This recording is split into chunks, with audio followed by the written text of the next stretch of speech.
We were at a giveaway, within 50 miles of here.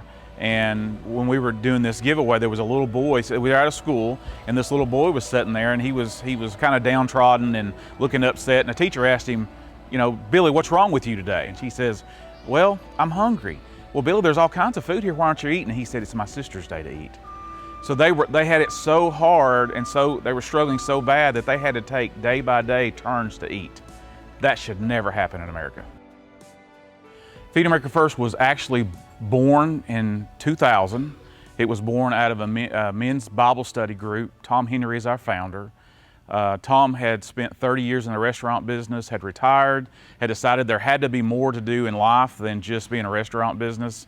So he decided I need to do more, and through a Bible study, he learned that giving back was more important than taking. So through that Bible study, Feed America First was born. Our number one role that we do at Feed America First is we provide food to those who are feeding the hungry. So we have about 220 partner agencies. If you were to look at Murfreesboro and go out about 200 miles, that's our footprint. And through those agencies that we work with, about 45,000 families depend on us monthly for food. Every Thursday, we are giving away food and what we call food drops. On food drops, these ministries will get 2/3 non-perishable food, 1/3 perishable. Here in Murfreesboro today, you're going to see about 50 agencies, 50 partners that will come through. They're picking up a guarantee of at least 1,000 pounds, but typically like today, it's a little overwhelming. It's about 1,500 pounds of food. You may look and go, man, that's a lot of food around here, but it never seems to be enough. It always seems that God always provides exactly what we need. If we start getting low, here comes a rush of food. But obviously the tow motors that you see, they need upkeep. The trucks that we have, they need upkeep. And then sometimes we may get someone say, hey, from Illinois, say, I've got a trail load of pork loin for you.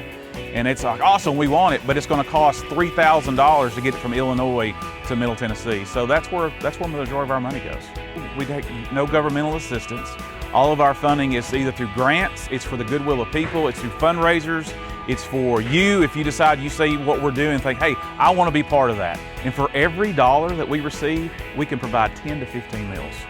And that's a God story in itself, much less we're a 98.2 company. So at that dollar, 98 cents of that dollar goes to feeding hungry people. Only 2% goes to our overhead. So we're a very good steward of what God gives us.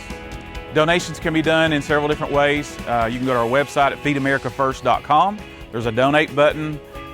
You can bring it to us. You can write checks. We do PayPal. It doesn't matter. There's a plethora of opportunities to give to Feed America First. Many people fly tens of thousands of miles around the world to affect somewhere else, where right here in our own country, we've got families that are hungry. We've got to change that. We've got to make a difference here in our own country. And that begins with me deciding and you deciding that we're going to refuse to let our neighbors go hungry. Obviously, we want to do a great big shout out to Storage Systems Unlimited, because without you, we wouldn't be here today. We would not have the opportunity to say what God's doing for us and what you can do for the hungry and needy families in Middle Tennessee. Bill and Karen Krager, you've made all this happen. We could have not done it without you. Thank you, thank you, thank you so much for believing in Feed America First.